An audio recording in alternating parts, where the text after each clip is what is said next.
scripted, and this isn't scripted. I wanna quit getting used against my enemies, yeah.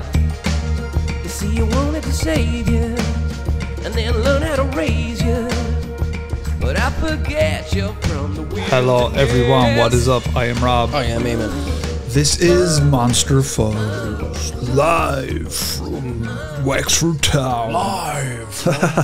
I was going to say the name. Yeah, of the street, I was going to do the same yeah. thing. Yeah.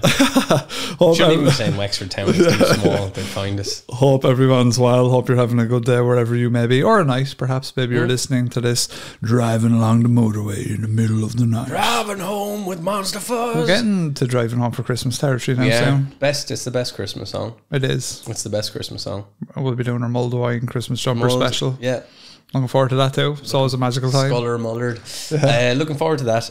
Actually, I am curious about people. Does anyone listen to this podcast to go to sleep? Oh yeah. Because I listen to podcasts and go to sleep. It's kind of my thing. Yeah. I do like to do that. But I find sometimes I try to listen to podcasts to go to sleep, but then they're funny. Yeah. My wife gets on to me because I'm giggling in the bed beside her. So sometimes the lads, my man Nolan and his girlfriend, he listens to podcasts when he goes to sleep. And I'm not sure if he's a regular listener of us or whatever, but he has listened in the past. So the algorithm will put us on. And his girlfriend has been like waking up going, what the fuck is Rob doing in the bedroom? So it's a thing where... Yeah. Well, I put in a little headphone and I go to sleep. So I just put in one ear. But like if I listen to Matt and Shane's Secret Podcast, I'm just giggling. And I'm having a great time giggling. Yeah, I think, Night Vale and all them, they're like, and No Sleep, they're literally, ironically, sleep podcasts. There's something really comfortable about listening to like true crime or spooky stuff falling asleep. I don't listen to anything falling asleep. No, I can't. I hate. What's wrong with you? You're alone with your thoughts. My night thoughts. You're alone with your thoughts. Hello, Eamon. Welcome back to the theatre of the damned. Yeah, no, I've done it.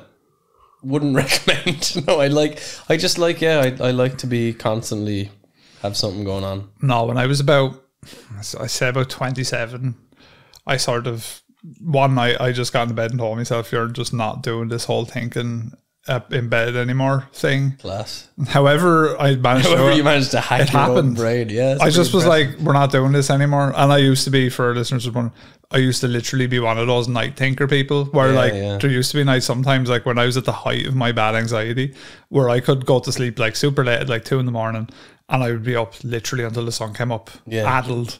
Yeah. But when I was about 27, I don't know how it happened. I got in the bed one day and I was like, right, we're just not doing this anymore. Like point at yourself. We're just not doing it anymore. No more. It's literally, when I start thinking that, I just go, shut the fuck up, you gobshite. Yeah, what I can do is I can focus on my breath and that will always bring me down and it'll make me sleepy. But yeah, that's it. I get into my ice bucket. I do the ALS challenge in the bed. I pour all the frozen ice on me, and then I just go, and then I go sleep. Then and sure, I'm dripping wet. Oh, class. Class. Today we are talking about the disappearance of Kenny Veach, but before we get into it, it's a very exciting episode. We'd like to remind everyone that Patreon is the lifeblood of the podcast. The only way to go. Yeah, so if you want to support us, head on over. Good news actually for everyone. Finally, and I'm going to look into this myself, this just literally popped into my head as we're recording. You can gift people Patreon subscriptions now. Oh, no way. And I think that means that we will be able to give away Patreon subscriptions, which means we will do a Patreon subscription giveaway at some point. I'll look into it. But also, Christmas is coming up. If you want to gift someone a Patreon subscription, you can now do that. You could give them a gift of $150 a month. Imagine. Like, that's way cheaper than an actual access present. To our Discord. And then you just cut them off at the end of the year. Are you joking? Come on, dudes. Yeah, so head on over. You'll get access to the Discord, exclusive episodes and all that jazz. There's a lot of them there now, so there's a lot of content. You can pay yearly if you like, and you can do that over a gift, I think, as well. Emma, if they have any cryptid encounters or spooky experiences, where do they send them? Have you found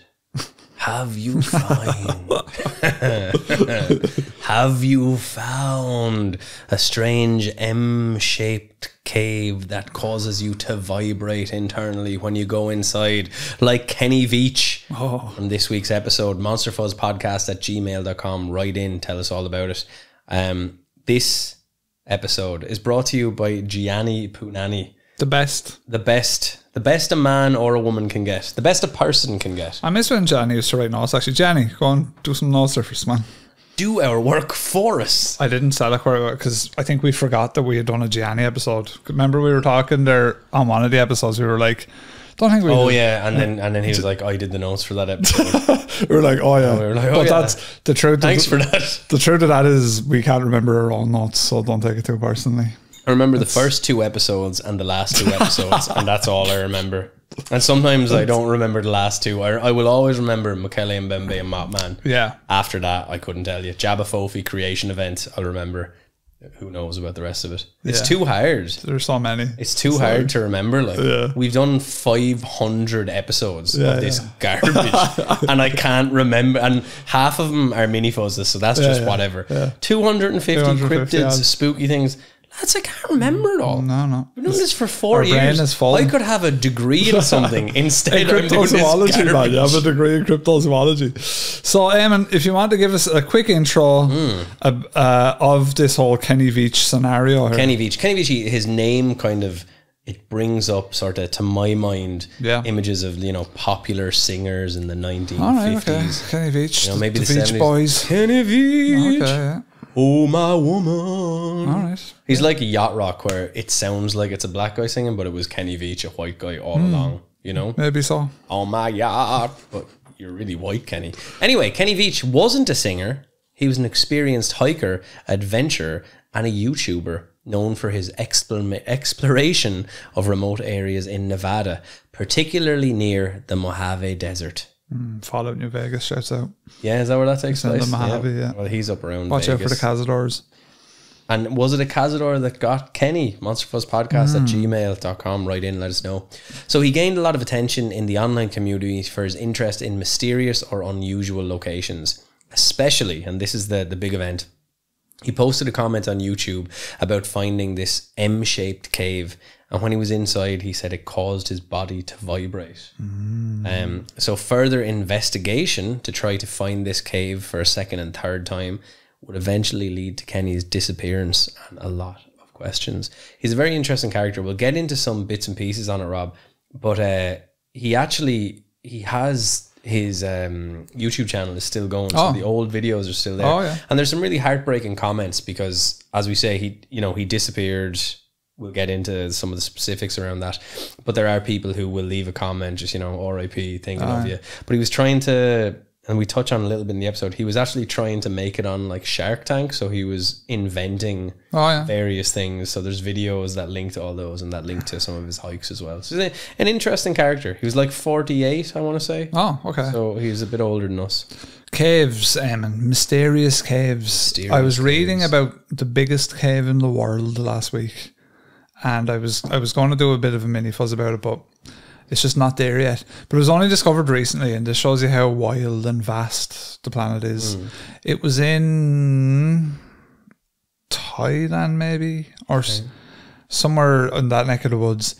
Fucking massive cave with rivers running through it and everything. Yeah. And it's like up high. It's like in a mountain kind of almost. But it's like, it's huge. Is that like one of those mad caves where there's like growth inside? Yeah, and trees like growing inside. Looks like a fucking Tomb Raider level. I may have seen this before. Yeah, very cool. But yeah, they only found it recently, which again kind of shows you. Another thing that I discovered the other day that's quite mental. We'll briefly do a divergence fuzz here. There's rivers with boiling water in the Amazon. That's handy.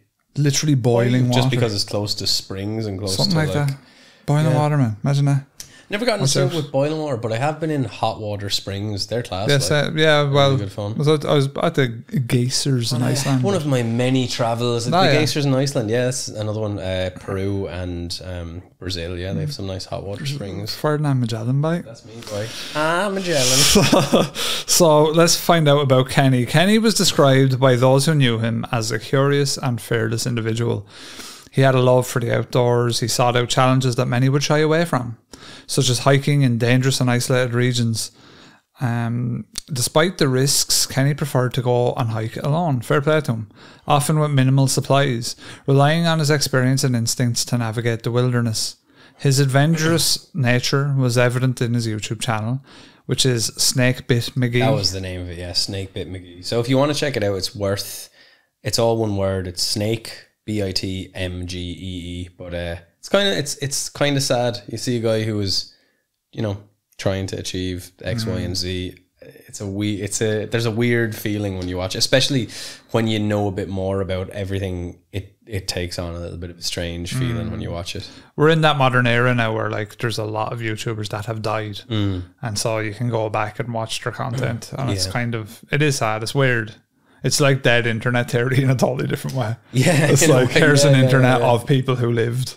Yeah, you know, strange. Like, it's kind of like this. We talked about echoes of ghosts and all. Yeah, but this is like someone doing the thing that they would do on a regular basis. If you were, you know, a regular uploader to YouTube, and it's almost like it's almost like a data ghost. It's history. You know, yeah. Like I can imagine there'll be a lot of people in the future campaigning to make sure that these type of things don't get shut down, because like they'll want to delete them for server space and things like that. But then you'll have people like, for example, Total Biscuit was a very popular YouTuber who passed, and he had like over 1 million subscribers. He was one of the biggest voices in the video game industry when he was around. So like I can imagine that there will be a future, I'm fairly sure his content is still up, where people will be lobbying saying like, no, that has to stay. Like we want that content up. Like don't delete that under any question. So yeah, it's interesting. But anyway, on this channel, he documented his hikes and his thoughts on life and nature. Kenny reportedly worked various jobs throughout his life, but was not tied to a specific profession. His life seemed to revolve around his passion for exploration. Kenny had a girlfriend, Sherry-Ann Pilgrim, who was a supportive figure in his life, but would express concerns about his safety, etc., due to the nature of his hiking. The Mojave Desert, which is where the majority of Kenny's hikes actually took place, is located in the southwestern United States, and yeah, it's a brutal and forgiving landscape. Even myself, like there's a couple of times in Ireland was comparatively safe where I haven't gone solo hiking because I've like second guessed myself out of it. Like there was a couple of times I wanted to do Karen Tool there, and I was going to solo hike it, and you could do it, like, but it adds an extra layer of sort of danger. Like there was a hiker here in Ireland who went missing. I don't know if they ever found his body actually. I think it was a mountain down on that range where Carrauntoohil is in Kerry here in Ireland, and he hiked it, and they reckon, now I don't know if his body was ever found, that after he hiked it, he was an experienced hiker, he decided to go for a swim. So he came down off the mountain, walked down to the beach, because this mountain was quite close to the coast, and then got in for a dip and then maybe drown. But like, you know, when you go out in the wilderness for that long and you don't have any way of contacting, or you don't do any contact with people, like to keep them posted, like that's when it gets dangerous. This was a similar thing. He liked to challenge himself as well. So it's not in the notes here, but when he would go out, he talks about in one of his videos, he has water and he has food, but he does this game with himself where he wants to see how far he can go without actually utilizing the water or the food or consuming it. Yeah. So oftentimes he would have a lot more food and water left at the end of hikes, because he was kind of like a survivalist, I suppose, to a certain extent. Gotta remember as well, in the Mojave Desert, like the temperature soars there. So if you think about sunstroke, if you're not hydrated enough, what that might do to your mind in specific instances, it's a little solo hiking trick is if you're going anywhere on your own, just bring an A4 sheet and a marker and just write on your car, like on your A4 sheet, just I've left at X time. If I'm not back by Y time, call a number. And just put that in your dashboard. Now, the flip side of that is if there was burglars anywhere near you, they would probably spot it, but it's worth it for safety. But yeah, so the Mojave, it sprawls, for people that don't know, California, Nevada, Arizona, and Utah.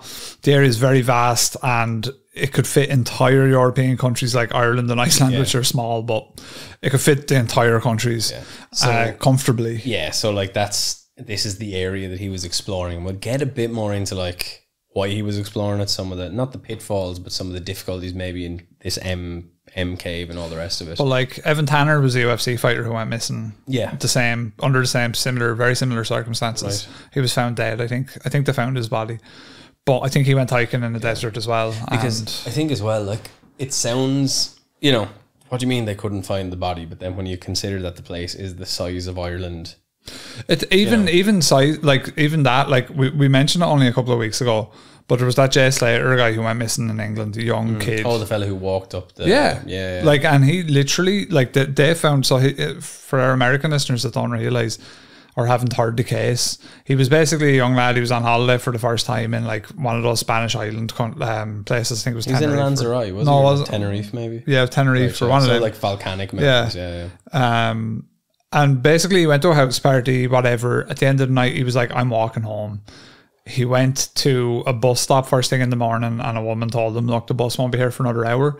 And he just took off and walked up out into the mountains and thought, look, I'm going to walk back home now. He was miles away from home because he got a bus to this house party. And then he went missing. No one knew where he was, but they had pinged his phone. He had sent out a couple of messages. And then, there was a whole search party for like, I think 3 weeks, maybe. But they ended up finding his body like not far from where he went missing at all. But it was just... Yeah. But it took 3 weeks. Yeah, because you get a lot of this in the missing 411 where they search areas, they don't find the people there, they search the areas again, and then they do find the people there.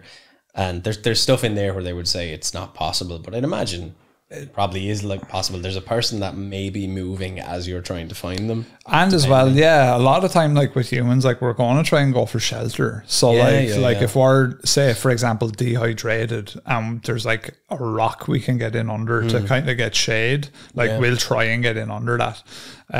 So I mean, it's not like the whole disappearing thing. Can be mysterious, like, and don't get me wrong, whenever someone goes missing like that, it generally always opens the door to mystery. People always speculate, but well, the reason for this being so mysterious is actually this thing we're about to get into now. Cool. So if this was just Kenny Veach and he disappears, that would be more of a tragedy. So there's this little wrinkle in this story, and this is what has a lot of people maybe casting out some interesting theories on this. So Kenny left a comment on a YouTube video that was titled "Son of an Area 51 Technician." Now I looked for that video by using the exact same. I couldn't find the specific one, but you'd imagine maybe he was into kind of alien type stuff. Area 51. He's hiking around Nevada. So in this YouTube comment, Veach described encountering a strange cave in the Nevada desert, which he said emitted an odd vibration that made him feel extremely uneasy. He called it the M Cave because of its distinctive shape. According to Veach, the vibrations that he felt in this cave were so intense that he actually decided to leave. M Cave Ultra. M Cave Ultra. Now, oh my God, what does it all mean? What the hell? So unbeknownst to him at the time, this comment, in a kind of a weird butterfly effect, sets in motion a series of events that leads to probably one of Nevada's most puzzling urban legends. So the comment he left read, "That ain't nothing. I am a long distance hiker. One time during one of my hikes out by Nellis Air Force Base, I found a hidden cave." So the fact that it's by Nellis Air Force Base, Area 51, blah, blah, blah. So the entrance to the cave was shaped like a perfect capital M. I always enter every cave I find, but as I began to enter this particular cave, my whole body began to vibrate. The closer I got to the cave entrance, the worse the vibrating became. Suddenly I became very scared and hightailed it out of there. That was one of the strangest things that's ever happened to me. So this comment sparked interest like wildfire. After posting his original comment, several YouTube users encouraged him to go out and seek this cave again, and this time to document it. And you can actually see this documentation. So the second time he goes looking for the cave, there's like a 30-minute YouTube video. Oh, really? Yeah. Yeah, you can see the whole thing. If you just type in Kenny Veach, it'll pop up, and you'll get access to those, like when he's pitching business ideas to Shark Tank and stuff like that. It's a bizarre, eclectic mix of this guy's life. It's very strange. So anyway, he goes, he's gonna give it a go. So he sets off to find the mysterious cave for a second time. He has a 9mm handgun and a video camera.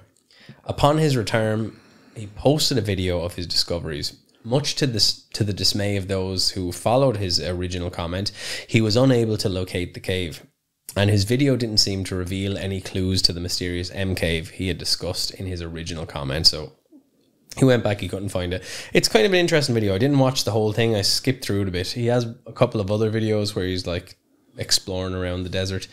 I think you would like them because there's that hike spirit about them, you know? I'm about that life. His video was met with much criticism, and YouTube commenters both encouraged and provoked him to try for a third time to seek out the cave. So Kenny once again obliged, though there was one comment that stands out among the others and is a kind of an ominous foretelling. This is weird, this bit. Now, it's probably normal, but it's a little bit weird. This comment said, "No, do not go back there. If you find that cave entrance, don't go in. You won't get out." The name on that comment was Lemmy Kilmister. We're assuming not the same Lemmy Kilmister of Motorhead fame. Although it could be. Right? When I did a search for any other comments, I couldn't find them on YouTube. Yeah. For that particular. So it looks like that comment's either been removed or the users changed or something like that. Yeah, I think you can delete your own comments as well. Yeah, so possibly. Like, and maybe you would want to, but it's very strange because we're going to get into it, but basically what, username, the avatar, it was completely prophetic. And I don't know. It's a bizarre little wrinkle that, someone says that and sure enough, here you go. That's what happens. Yeah, man. Let's check it out. So, The Disappearance. Hoping to put the naysayers in their place, Kenny hiked out to the territory for a third time. So, on the 10th of November 2014, it's just 10 years ago now then, Kenny once again made his way to the Sheep Mountain area, which is close to the US Air Force installation that is known as Area 51. Which, as we know, it's known for its speculated connections to UFOs and government experiments and Bob Lazar. Kenny had informed his loved ones that he would be gone for a couple of days. When he failed to return home on the third day, his girlfriend, Sherry Pilgrim, reported him missing. Both ground and aerial searches were conducted, but no sign of Kenny could be found. Dave Cummings from Red Rock Search and Rescue reported finding Kenny's cell phone next to an abandoned vertical mine shaft where he filmed part of the M Cave video. Specifically trained individuals were called in to conduct a search of the mine. Unfortunately, aside from his vehicle and his cell phone, no trace of Kenny was ever to be found.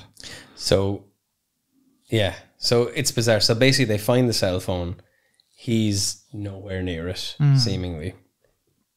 They've never found the body, and the girlfriend has kind of called and said that he's been missing. We'll get a little bit into that at the end. We'll go back to the girlfriend and talk a bit more about her. But first we want to look at like what makes this case interesting. A lad goes for a hike in the desert and never gets found. It's the M Cave. It's the fact that it's called the M Cave.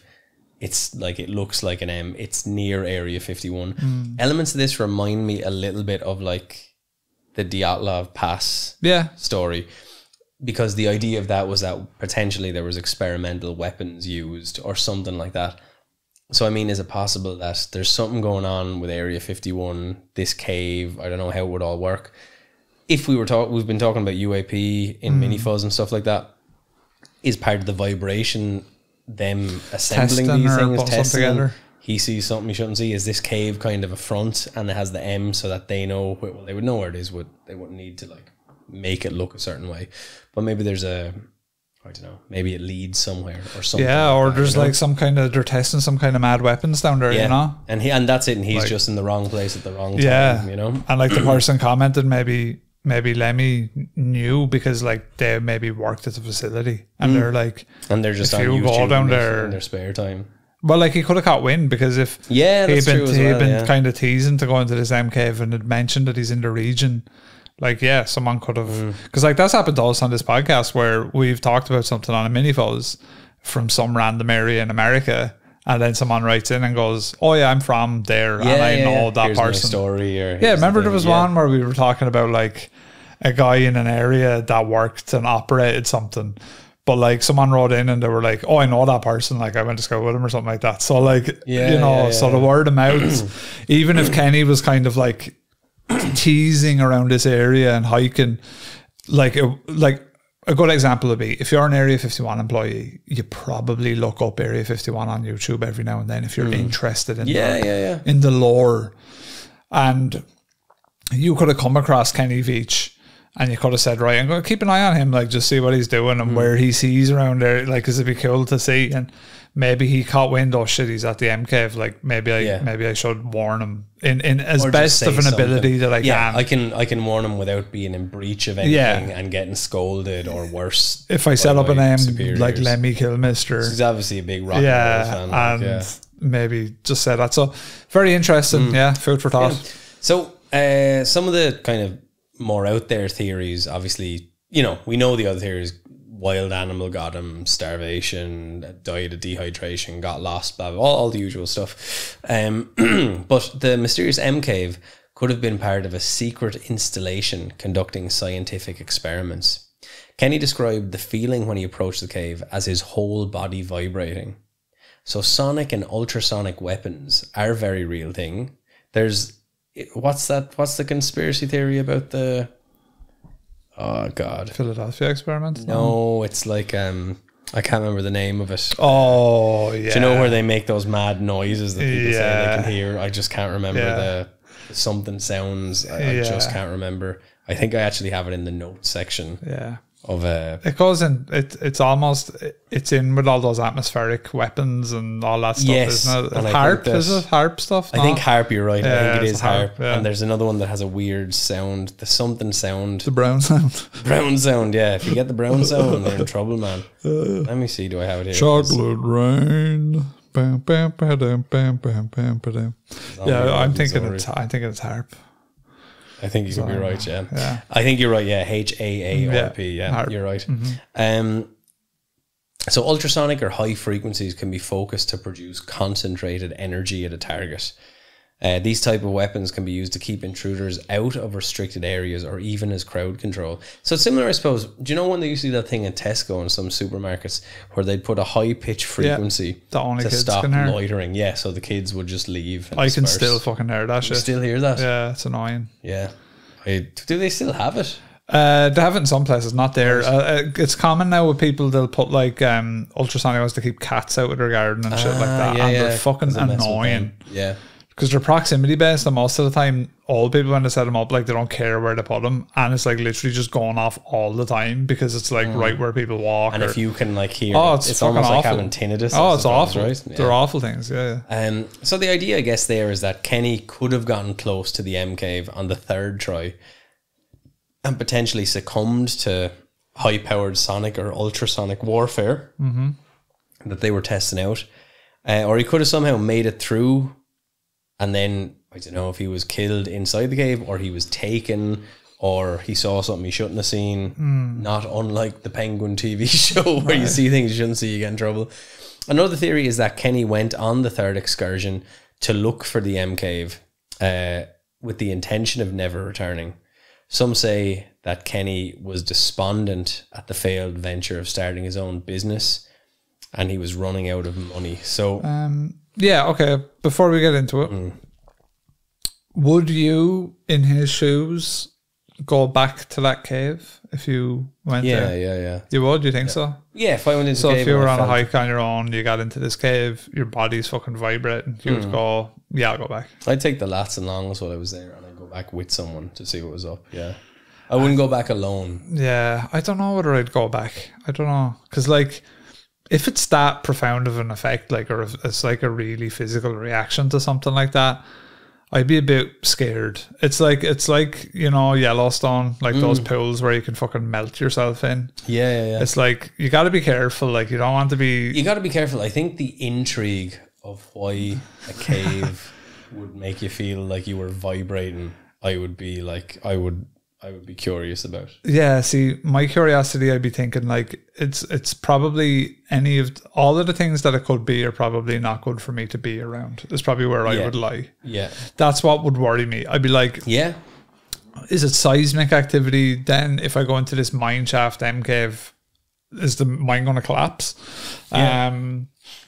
If it's an ultrasonic weapon, are my fucking organs going to blow up? Liquefy me? I'm pretty sure that like if it was me and this is someone who fucking constantly reads out these mad stories. Yeah.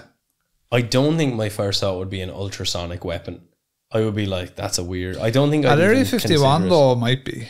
Well, at Area 51 potentially. You know what I mean? I forgot about that like story. Like, yeah, if it was in Wexford, like, yeah, I wouldn't be thinking like, yeah, it's not. Boys have weaponized Dutch gold in this cave. But Area 51, you'd be like, okay, this could be like any mad shit. But I suppose that might add to the intrigue because you might be like, I'd want maybe there's aliens down there. Now I gotta see him. So like, basically this is basically the whole story of Kenny Veach, right, and what happened. However, his girlfriend Sherry Ann, right, she made a relatively long comment, right.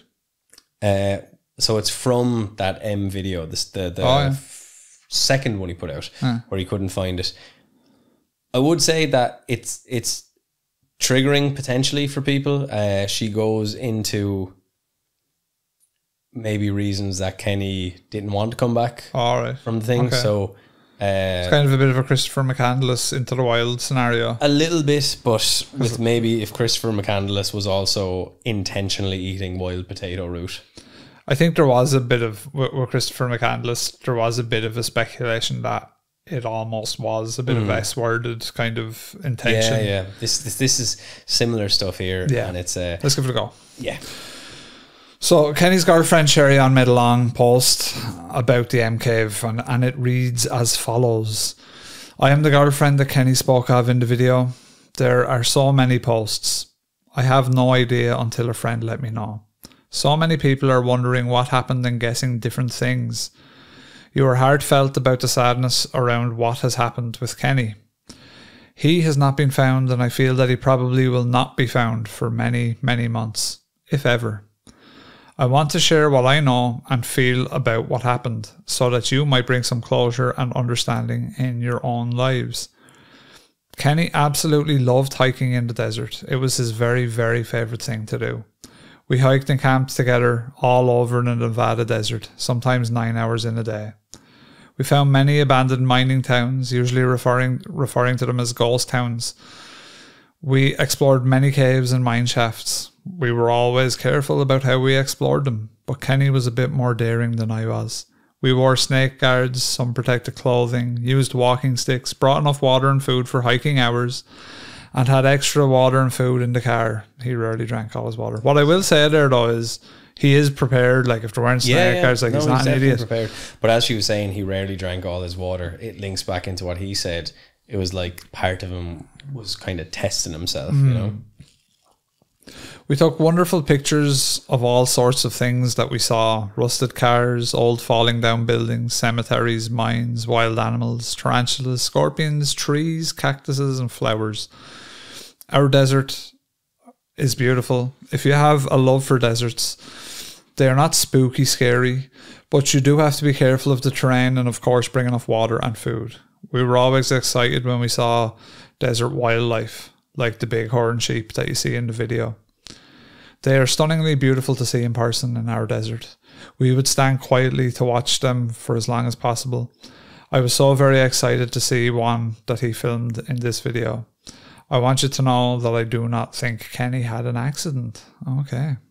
She goes on to say that I believe he, YouTube algorithmed himself.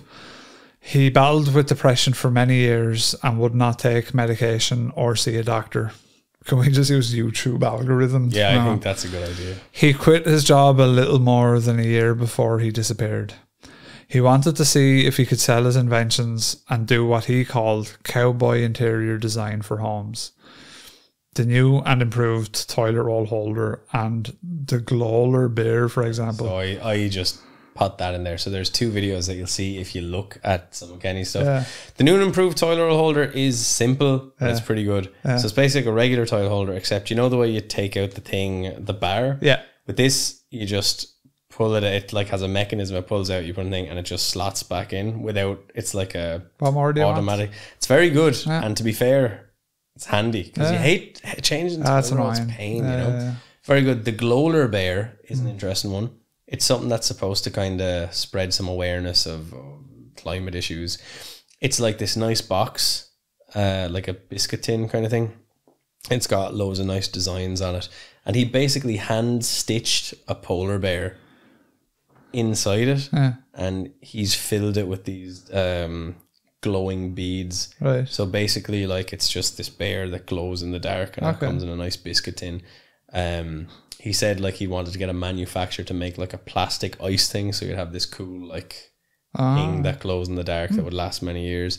He had some other stuff. It was like a string that had like a metal piece at the end, and when you wank it off. When you wank it off, vigorously, but it would make like a musical note, you know. Oh yeah. But you have to wank it off real fast, like an amateur. Yeah, but he had loads of stuff like that, and like, as she said, cowboy interior design. But he has 3 separate videos that I saw where he's just showing you his house. Is one of them he's showing you his various like innovations and these patents, I suppose, that he's trying to make. 2 of them are specifically sent for Shark Tank. Okay. I guess he was a man. I don't know what he worked at, but it sounds as if he was a lad who was just like, this is bollocks. Yeah. I don't want to do this job. Yeah. That's what I'm getting. He would go out. Yeah. I'm kind of getting that as well. Do you know, and I don't know how long they were together. It sounds as though she knew him relatively well. They went on a lot of hikes together. If he did YouTube algorithm himself, that's very sad, obviously. Yeah. It's probably the Occam's razor of what probably did happen. Yeah. Well, he bought his first home 5 years ago and had amazing ability of decorating in this style. He was not successful in getting a business going and was running out of money after a year of not working. He had no longer wanted to work in a quote-unquote job for someone else, and his money decreased. He became more and more depressed. He really did not look for another job. In early October, with seeing his depression increase, I said to him, "You aren't going to pull a Robin Williams on me, are you?" So this is 2014. Yeah. This is when he opened up more about his depression and his thoughts, much of his life about. Okay, so he says that he thought about YouTube algorithms his whole life. Yeah, and we got caught anyway. I got caught. Just say as much as you want. Now. His father committed YouTube algorithm when Kenny was in his early 20s. What's wrong with you? What are you laughing about? I'm trying to. His father committed YouTube algorithm. We've done it again. Somehow we've tried to give a trigger warning and be respectful, and still we're caught in the mire of being 2 stupid dickheads who can't get through an episode without offending someone. Just not listen. YouTube algorithm itself is class. That's a great term. We're trying to listen. We're treading the needle here, you know. I tell you. We're trying to walk a tightrope to get it through the hole at all. So when I asked him the question, he answered me with, "If I decide to do it, you will be okay because you are good at the law of allowing." Oh. He asked me what I would think of him if he did it. He also said if he decided to do it, no one will ever find me. Yeah, okay, that's fairly, you know what I'm saying. It would be easy to do something like this in our desert with the number of natural caves and mines. He could hike many miles in a day, so there is no telling where or how far he could have hiked during his 3-day, 2-night solo hike. When he did not call me after the 3rd day of being gone, I called missing persons. The search for him was started within a couple of days of my call. Over 30 search and rescue team members searched 3 different times on foot. 1 helicopter flyover was done and there was no trace of Kenny or any of his camping things. They found his car in the area I told them it would be. They did find his cell phone by the mine shaft in the video. The mine shaft was only a 4-hour hike from his car. It is my feeling he left it behind so that he could not be tracked from the GPS on it. He also did not take his video camera with him on this solo hike. It was left in his home, so he had no intention of filming anything. I share this with you for 2 reasons. First, so that you have more of an understanding who Kenny was, and to bring some peace or understanding to the situation. Secondly, if any of you do decide to go out into the desert and look for him or the M cave, be careful and bring enough water and food.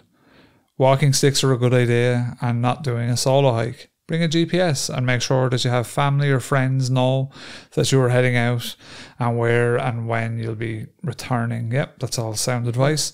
A search really can't be done on a one-day hike. You would be repeating much of the same hike, just getting up the mountain and then be left with not many hours in the day to do a search. You would need 2 or 3 days at a time, and in the summer or even late spring. This cannot be done because of the heat in our desert. You would not be able to carry enough water. So you like just to stay hydrated. You would imagine that if you had, you know, a gallon thing of water or whatever, that'd do you for a few days, but with the amount of heat that you're going through, it'd be impossible.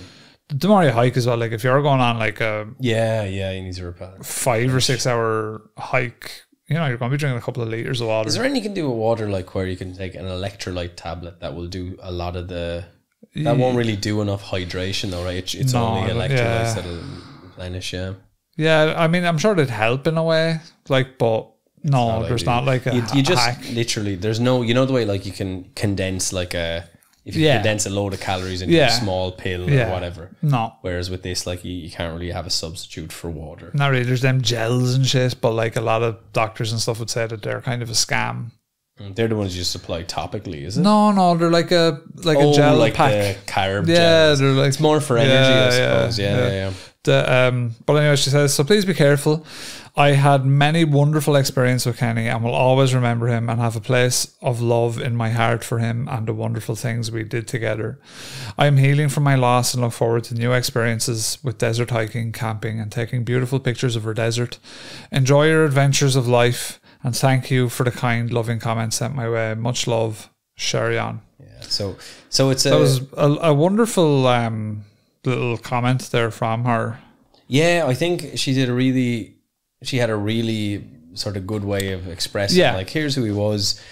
Look, this is what I think happened. It was respectful. It was respectful. And then, you know, it seemed like there was a bit of a boundary where she didn't get into too much about her. You know, like it was a reasonable thing, I think, to put up for other people you don't know, that you could kind of say, here's who he was. I'm not going to get into like, I miss him so much, blah, blah. It was like a very nice, touching thing to say. And it kind of was just like, look, if you are going looking for him, just be careful.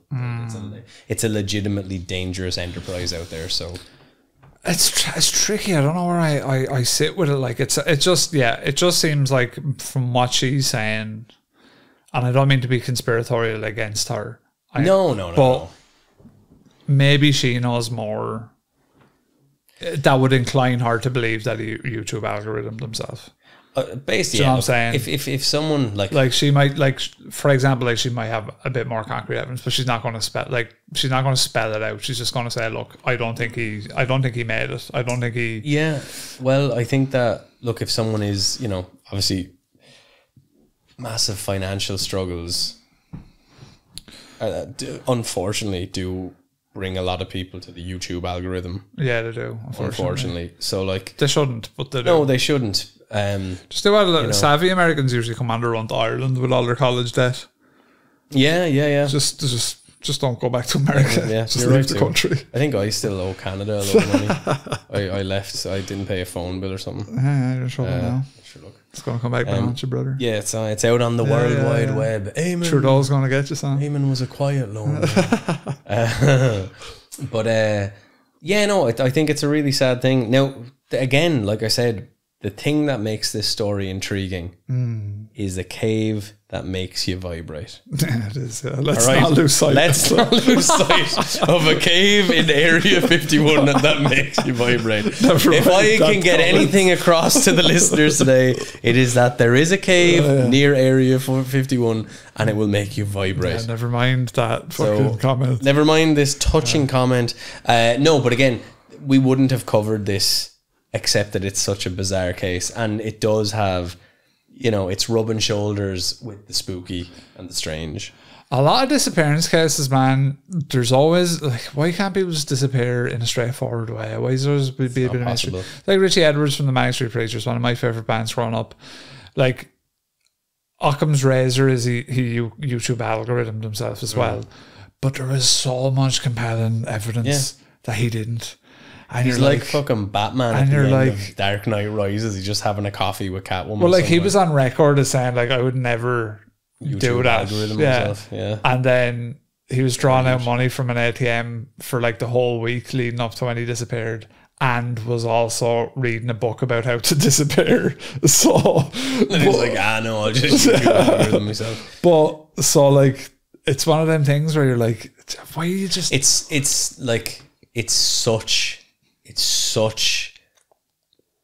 a weirdly cool thing to do. And I don't mean that to like romanticize. Well, I suppose I do. Yeah, there is something romantic Let's about go missing. But like, nowadays you would think that someone would have found him by now. Like, have you ever seen, there's a show, I've never seen it, but I've heard about it, where like they basically give you if you can just stay away from people finding you for a day, you win like $1 million. They just catch you in like 2 minutes. You just drive past a lad and they go, so they have access to like, they just use different pieces of social media and all this sort of stuff, and like no one's been able to last the day.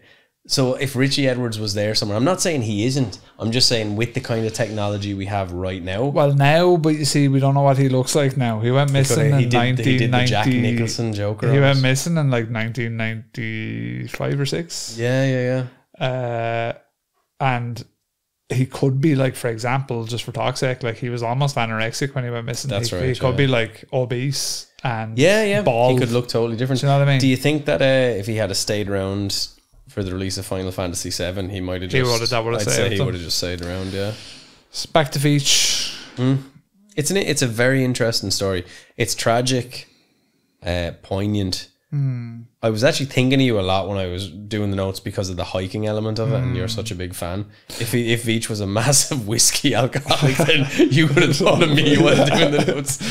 No, I have. I've actually told Kira before that if I ever was to go missing hiking or die or anything was to happen, I'd be happy enough. So... Right. Well, it's here now, ladies and gentlemen. But not in a like, not in a morose way. No, but just in a way of like, you know, because you never know. Like if you were ever out doing something like that and you fucking fell, people do die hiking. Like there's that guy on YouTube. I think I was talking about him before. He has a YouTube video. He's a Welsh lad, and like it's just so. I don't even know why he put the video out. Like him and his mate, like they're in their 50s, I'd say, and they're out on a hike. They're doing Crib Gach. And the guy that's with him, he looks fairly heavy set now. And they're doing Crib Gach with like full backpacks. Okay. With tents and everything. Like, so like, do you know like when me and you went over the first time? Yeah. Basically they're doing Crib Gach in that gear. So for our listeners that don't realise... Are they planning on camp? They do when they're done. So for listeners that don't realise, Crib Gach basically is part of the mountain of Snowdonia, but it's like a knife edge. Like it's like a fairly extreme like scramble. It's just really exposed. And so he's doing the video and he's like, oh yeah, me and Chris and all, we're going up the mountain. Oh yeah, great. Now here we are up on the fucking mountain, brilliant. And then it just cuts like... Oh, you've sent me this, yeah. And he's just in his fucking office, in his kitchen or something going like, yeah, Chris, just after filming that last clip there, Chris slipped and fell to his death. And yeah. Did he die? Yeah, he died. Because I didn't watch it. It was like a... No, that was a different video. That was a different video. That's terrifying. Yeah. And then they're trying to find him and trying not to that video was fall terrifying too. That's awful. So... Yeah, that's the end of Chris anyway. Yeah, Chris is dead. And you're like, what? Like, why did you put this video out? So like the video goes up and you don't expect it. It's like, yeah, lad, you're not going to believe what happened to Chris. You'll never guess what happened to Chris. It's like plot twist. He's dead. You're like, what? What the? Why are you putting this out like? Just don't put it out like. Does it have many views? I think so, monetized. I don't know. That's funny enough. But it's just like, don't do it. Like if me and you... If me and you did Crib Gach and you fell and split your wig open, I'm not gonna like go. I'm gonna say here now. If we do Crib Gach and I fall down and I die, that's revenue for you. Oh, okay, cheers. Well, right, so you put that video. So we're like, and they were like, oh yeah, Eamon and Rob up there talking about banshees and all, and then just cuts to you in the kitchen with a mug of tea. Eamon never made it back from Crib Gach and all. But if you get millions of views and then we're monetized, that's a nice little payday. It's a bit of an earner for you. Yeah, no. So basically, the reason that I said that to care was because anything like that can happen. So you're better off. And I think it's nice. What I took from that little thing that she wrote there, his girlfriend, was it's nice that she knows that about him. She understands it. Yeah. That she knows that he was happy doing what he loved, and that's if he didn't get fucking alien raid out of it and he died the other way, then it's nice that at least she has that about him, and she knows that he was, you know, happy. Well. Yeah. Happy's the wrong word, but he was in the right place where he wanted to be when he was doing the deed, I suppose you could say.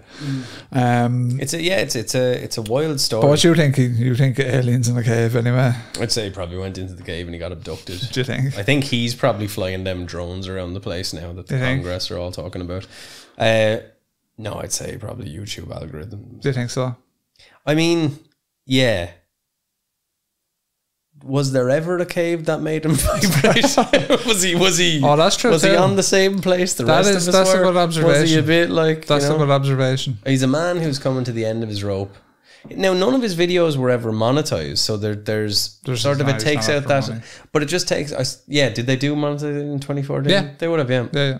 So it's actually easier to be monetized back then. Yeah, bastards. I guess it takes out like that he's doesn't seem to be doing it for clout.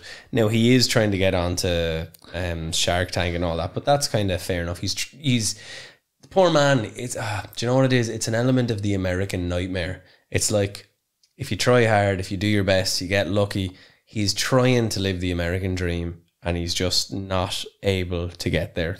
Unfortunately, and he's going broke. And maybe to him, the idea of working in, I don't know where he worked, in an office or whatever it is, it's just so, yeah. Yeah, I can relate to that. Yeah. So when I was reading this story, I was like, Jesus, I can draw parallels to it. And I do feel for him, because obviously he was a talented person, probably quite creative. When you see, watch some of those videos, and it's like the toilet roll holder, I was like, that's fucking class. I like that. The Glolar Bear, if you put some mass production behind it, I could see that doing quite well. He creates he has tons of stuff. And when you see his house, you see the way he's decorated, is that kind of cowboy interior design or whatever she called it. Creative person, and it's sad sometimes when you see that, like, there's people who can live a lifetime and never find like that right lane that they need, because like he probably did have a lane. He was a very talented creative person to make money in. Do you know what I mean? Like like even if it could have ended up being a thing where like he could have been the type of dude that would have been able to take people on guided hikes. Like, well, I think he had tried something. He tried a few things. Like, when I was doing my research, I did find there was something, I didn't go into it, but it was about like linked to him and some sort of adventure thing or something like that. Again, look, you know, you can try and you can try and you can try. It is that thing you should always try. But just because you try something doesn't always mean that you're going to get what you want out of it. Oh yeah, absolutely. You know, unfortunately. Well, that's, you can't get too annoyed over that type of stuff. Like, that's. But it seems like he was really doing his best. He was putting his best foot forward. Yeah. Some pretty impressive stuff there that he is kind of developing and innovating. You know, I don't know if they're not, obviously not patents, but like he's trying to, you know, get them made or mass produced.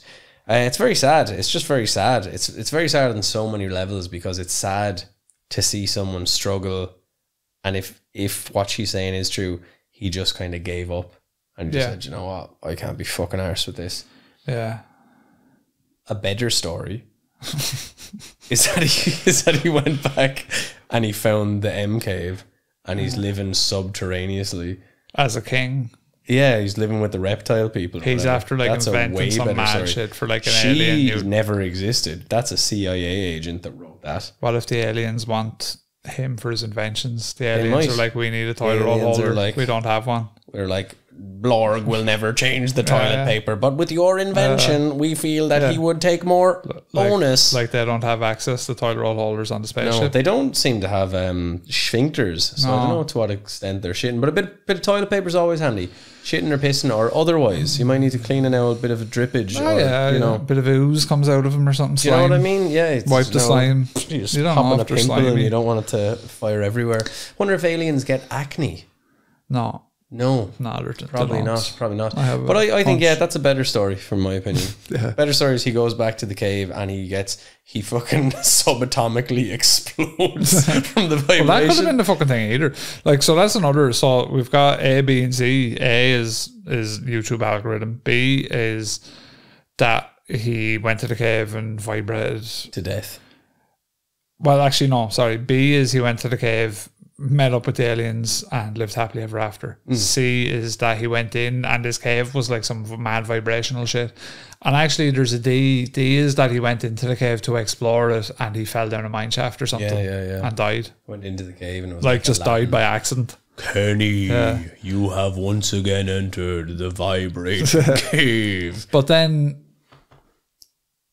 his girlfriend, like, I'm just wondering if she maybe had, like, she pretty much spells it out there that he wasn't in a good headspace. But I wonder, does she have a little bit more from like his behavior that week where she was like, okay, he's definitely not well right now. Do you know that kind of way? Think about that as well. That's because like if maybe went missing, people would be like, he probably did like.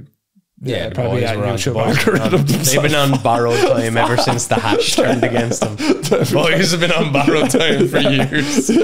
But that's what I'm wondering is like, is it the same for him where they're like, oh yeah, okay, he was... I don't know, like, you know, it's a real sad, like, obviously talk about his dad's YouTube algorithm 28 years prior to that, I think he said, when Kenny was 20 or whatever. So yeah, that's obviously harrowing stuff, very sad. It's a better story if he just is living with the aliens in a subterrestrial kingdom. Kenny, we have brought you the goods that you desire to make the toilet roll holder. Kenny, make another wank toy that makes noise. Like, that's, I want, you know, obviously. What's Bob Lazar's lost element called again? Oh, I can't remember. He's down there making fucking inventions with... He's just he wanted to go because he never wanted like Plan B. That's the Joe Rogan, Brian Callen fucking regurgitated factoid. What would be terrible, right, is if he find this cave, it's vibrating. He's like, fuck it, I'm gonna algorithm myself. Had enough of this shit. He goes into the cave and he's like, you know, he's fucking just screaming into the void. He's ready to go, and then the aliens take him and they force him to work making these toilet roll holders. He's caught in his own hell. That'd be dark. That'd be pretty bad. But he probably, the fact that you made a toilet roll holder so good that it's used intergalactically, that's pretty impressive. That's what I like to think. And I mean, to be fair, all we know, everybody does be taking shits. They do. Everybody does be taking, and when you're taking shits, you want an accessible, handy toilet roll holder. They do. And that man created, to my mind, the best one I've ever seen. Why it didn't get to Shark? I think they just didn't know. That's all I can think of. Dragon's Dungeon. Sure, lads. Lads on Dragon's Dungeon don't be wiping their son. They have maids to do it for them. They don't even know about what they actually use babies. Man, they use that wipes. They use that foreplay Andrex. You know. Yeah, I can't afford that. Yeah, it's like sometimes the more play though, it's like blocks your toilet. Yeah. Too much play. The joke's on you because your fucking pipes are going to be plied up with shite. There's a new invention that Kenny didn't make, but it's like a air gun. I know that. Put it into your toilet, you go. The only problem is if you have a lodge. If you have a thing debris that's very large. Shit's getting in there. Yeah, if they like pack it up, they cake up your fucking soil pipe. Jared from Subway. Jared from Subway. But if you do that, you could dislodge the whole pipe, and then you've got serious issues. Then, what you want to do is you want to take a moderate laxative that will turn your hard shit to liquid and let it run through your body. How are you shitting these days? We weren't made to shit every day. I had a fairly excessive movement the day before yesterday. I had to take a few minutes for myself. Do you know when you have shit so bad you have to take the t-shirt off? You know, you're there just you're getting your workout. So today has been a quiet day. All quiet on the southern front. On the southern front. Or the southern end, should I say. Yeah, I think we'll leave it there before we sully. We've done enough now. Now, to be fair, lads, it is a comedy podcast, so if it's your first time listening... apologies. I'm so offended about what they said about the algorithm. No, we love everyone. To be fair. But I will say, in all seriousness, when you do look at a few of his videos, there is a pathos, a sadness that comes over you because... he seems like a genuine dude, and he seems like a dude who's just trying to get by using what he has in his means to try to achieve something. Like I said, kind of paints a picture of, you know, that Willy Loman death of a salesman type thing where the American dream just doesn't calcify into anything good. Yeah, and the frustrating thing is, I think, like, you know, there and a lot of people maybe in his boat, I don't know how long he was at it, probably not that long if he's been missing that long, because like for example, if he was still around and making content, like, he would be that refined now to where he would probably have found his niche. Do you know what I mean? And like, he would have been, it probably would have went well for him.